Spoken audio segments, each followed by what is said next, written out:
All right, guys, we're back with Brian Weissman. Adjust the camera, make sure his interior decorating is in. All right, guys, welcome back. This video is all about esports. We've had some videos about esports, but I wanted to hear from Brian because Brian he plays incredibly amount of electronic games, right? I mean, name some of the games you play right now. Just off top. Digital games, you mean? Digital games. I've gotten back into playing World of Warcraft casually after stopping my play of it for about a year and a half. I've been playing a game called Dungeon Boss, monitoring 2 accounts for that for about 3 years. 2 accounts? There's a long story behind that, but I initially created a second account for my son, who was 5 at the time, and maybe he was 6, yeah, he was about to turn 6, because I assumed that he would inherit the account, but when it turns out that he had no interest in playing the game, so I've been cultivating the account for the last 3 years or so. So those 2 games, and I do quests, daily quests on Hearthstone, and I also play Magic Online when I have time and interest in doing it, primarily to produce videos for my YouTube channel. So those are the 4 main digital games. So as you know, guys, Magic the Gathering in 2019 has invested $10 million into esports and some of the Grand Prix circuit, but probably mostly esports. Brian, you've heard some of the news. Run with it. What do you think? What's going on? Yeah, well, we talked about this a couple of days ago over dinner, I think. And my first feeling is that I think it's a fantastic idea.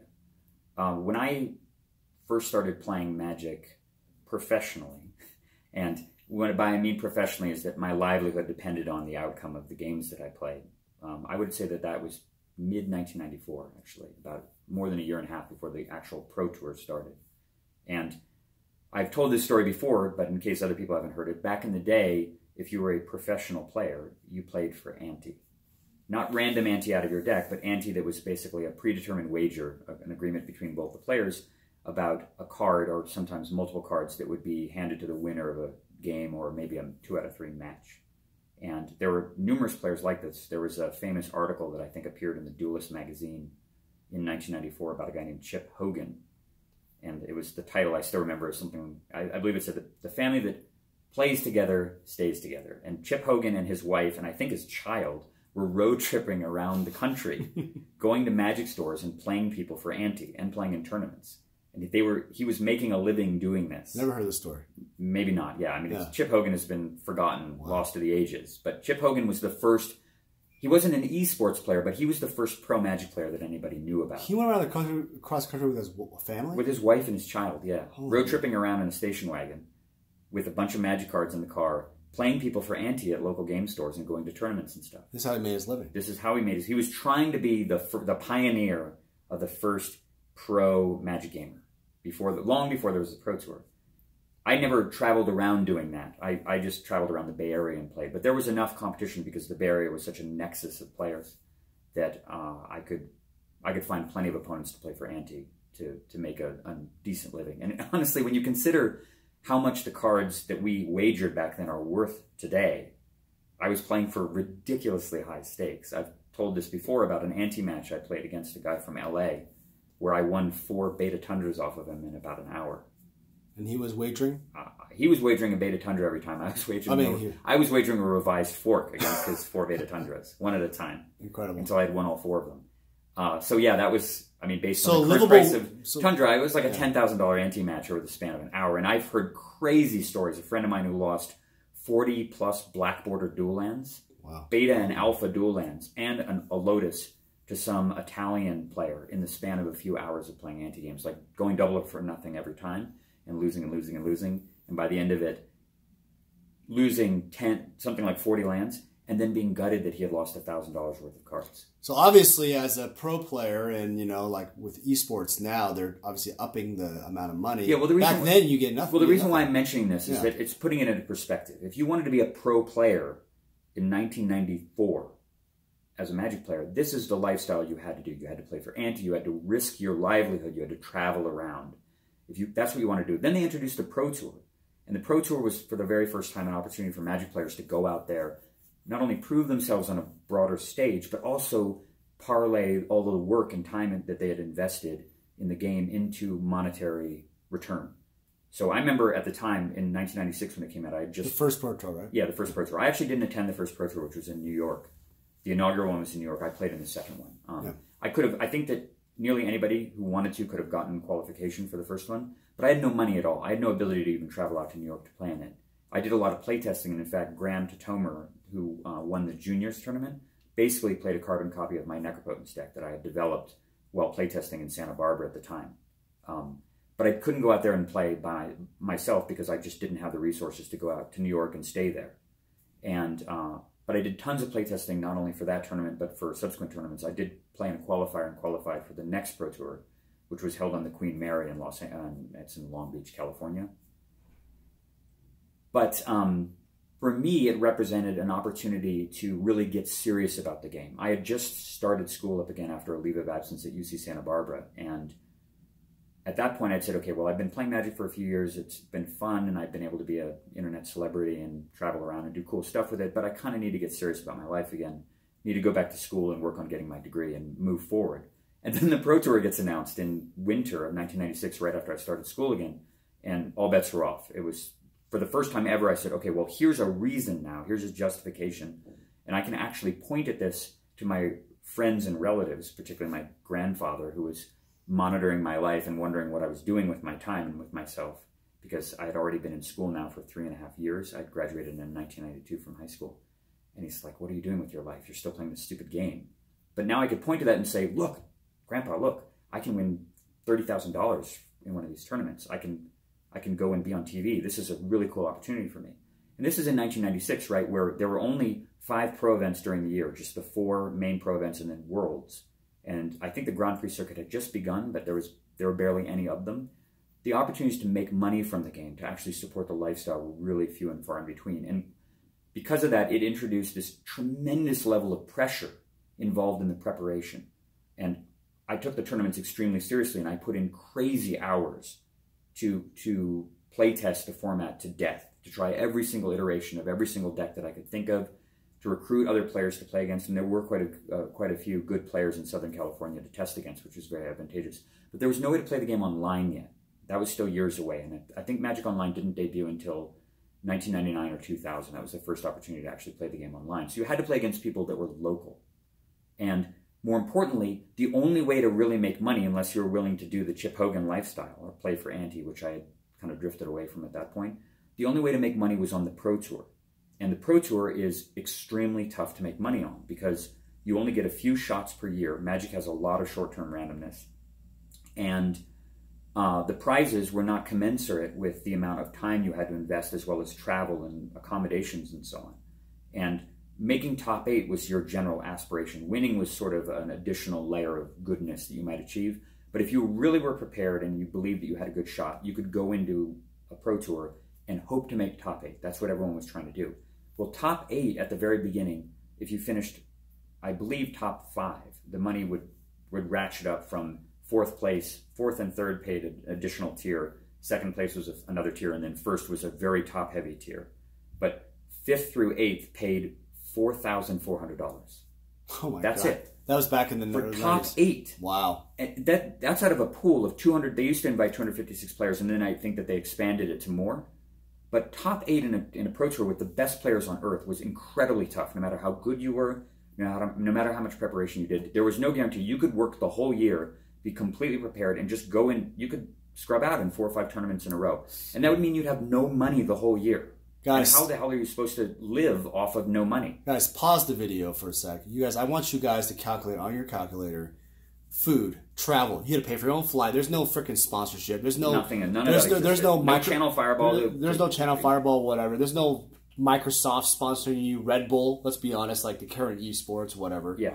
This is the beginning. This is the very, very beginning. So Wizards was asking players to set aside their lives, their careers, their college, whatever, to set aside everything in their life and devote hundreds and hundreds and hundreds of hours, probably 60 to 70, 80 hours of live Magic playing, because you couldn't play online at the time, to fine-tune their skills, to cultivate their skills to the point where they were top-tier players in the world, and then go to a Pro Tour that they had to pay for and pay for their accommodations and stay there, often in a foreign country, to And the best thing you could hope for, making top 8, paid $4,000, right? Unbelievable. Totally unsustainable, impossible.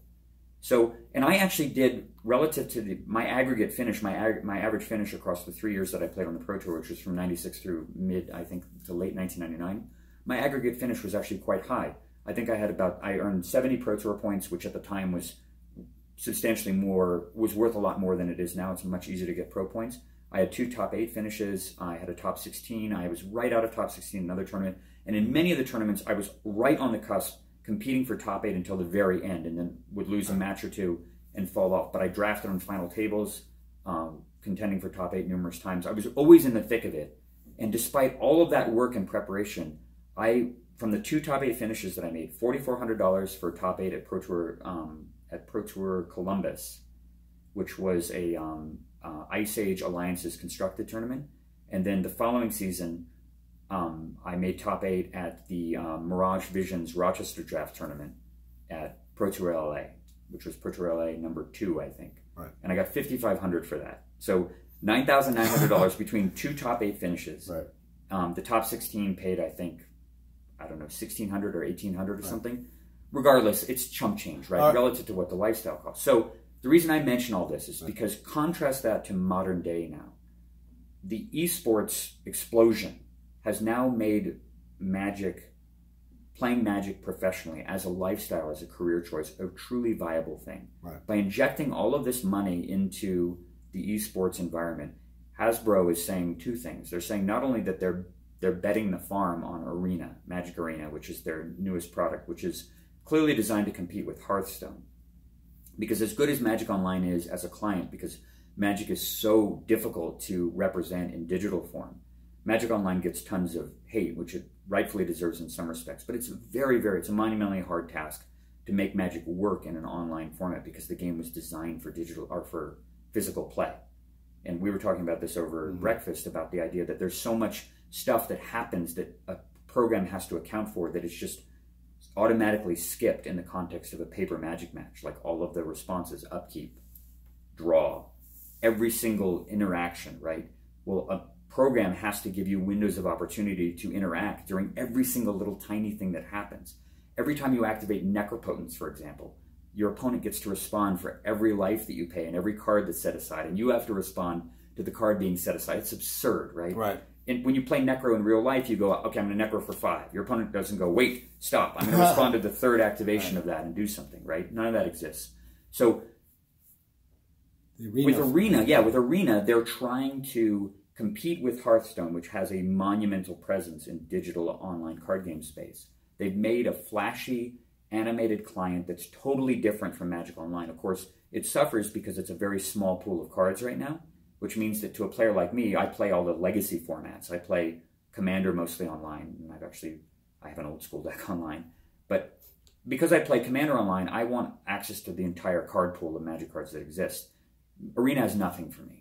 Nothing right now. Not yet. Not yet. Maybe it will. Side note, do you think they're going to eventually? I've had discussions with various people at WotC about that. I think that the intention is to do that eventually, but it's not a high priority right now, because the game is doing fine. Resource-wise, right. they gotta... And it's doing fine. They have actually a lot of resources that they've allocated to it, but the game is doing fine right now, just catering to standard players. And they have Draft now, which broadens the pool of players that are interested in playing with Magic Arena. I don't personally find contemporary sets very interesting, both for Draft. More interesting is Draft sets, not at all for Constructed. I find standard Constructed to be just boring beyond belief. Linear and incredibly boring. The decks are sort of build around me. The decks are designed in advance, basically. They design Magic sets with particular archetypes in mind, and then they give you the tools to build those archetypes. It's very, very top-down, the design. So I have 2 questions for this video left. Keep these 2 questions in mind. You can answer them the way you want. Where does the future of paper Magic because of Arena? Yeah. And number 2, if you were to predict the success of Arena itself and Magic eSports, if you were to give 5 years, 10 years, 20 years, whatever prediction, the future, what are some of the numbers that you can imagine seeing one day? Well, I don't actually know the basic player numbers. I do know that Magic is growing rapidly. But just some estimates. It's too hard for me to know because I don't know what the baseline is. Not players, but can you imagine one day, like League of Legends, for example, has these massive $50 or $100 million tournaments or whatever. So whatever. Oh, I see what you're saying. Yeah. Can Magic? No, the answer is no. The answer is no. Okay. No, I don't think that Magic will ever be accessible to that degree. No matter how really? much, absolutely. Samsung isn't going to. No matter how much you sex up Magic, it's not going to be legal. It's not going to be like. It's not going to be League of Legends. It's never going to be. Right. League of Legends has its own appeal. Right. Fortnite has its own appeal. These things are been designed from the ground up to be not only incredibly engaging for multiple players simultaneously, but they're also designed to be spectator sport. League of Legends is like an insane. It's like a futuristic basketball game, right? It's a 5-on-5 situation where everybody has a designated role. There's a million things going on at once, all of these subtle things, and there's positioning. And the complexity of League of Legends is completely insane relative to other sports. Like basketball is tremendously primitive relative to League of Legends. League of Legends offers so much of what basketball offers, but so many other additional levels of complexity. So esports like League of Legends, like Fortnite and stuff, they offer so much to the viewer. They're incredibly captivating. Even if you don't understand anything about League of Legends, you can sit down and watch a match and understand what's going on, the gravity of it, the excitement of it. You can understand who's winning. It's really flashy and exciting, and the commentators yelling and screaming. It's awesome to watch. Magic will never have that because the game is fundamentally way too complex. It's not accessible. You have to have a basic understanding of Magic to appreciate what's going on. In the same way that watching a high-level chess match is complete, and chess is obviously much slower paced, right? It's a bunch of guys staring at a board for hours, and then occasionally they make a move, and the commentators somberly talk about what's going on, right? It's the antithesis of excitement. But they're trying to move Magic in that direction, but it will never be that way simply because by its own design, and this is part of what makes it great, but its complexity makes it inaccessible. Hearthstone is a much, much better esport, and always will be, in my opinion, because of its simplicity. It's very possible for a person to sit down and watch a game of Hearthstone and immediately tell who's winning. So does that mean the success will be there of MTG Arena eSports? I mean, are you saying there will be I think that it will be successful. I think that it will help to continue to grow Magic digitally. Okay. I think that Arena is a step in the right direction. Sure. They've streamlined a lot of the roles. Arena skips over a lot of the stuff. It has innate intelligence in terms of how the players... What scale, though? Are we talking like... Obviously, it'll never... Okay, fine. It'll never get to Fortnite, League of Legends, but let's say we're at $10 million prize pool. Yeah. Do you envision a $50 million one day? I don't think so. So $10 million is the top tier? I don't think it's the top tier, but I think that $50 million is ridiculous. $10 million to a company the size of Hasbro is practically nothing, right? Right. $50 million is substantially more, and they have been historically rather tight-fisted with giving out money to the public in Magic, right? The Pro Tour is ballyhooed as this multi-million-dollar Pro Tour, but relative to a company as big as Wizards of the Coast or Hasbro, what is $2.5, $3 million, right? It's nothing. It's nothing. It's like it's a rounding error in their final ledger or whatever. It's very, very little relative to how much. But advertising also is a big part of it, right? Well, that's been the calculus that the company has always made. They've said that the Pro Tour is their advertising. No. I'm talking about, let's say, third party, Samsung. Oh, you're talking about big sponsors. Yes. What do you think that's again? It's just not the same because it doesn't have that. It'll never bring the viewership. Exactly. It'll never bring that. But it's Magic. It sort of sabotages itself in this regard. It's wondrous complexity, the thing that makes it such a great game, that makes it so replayable and fun to engage in.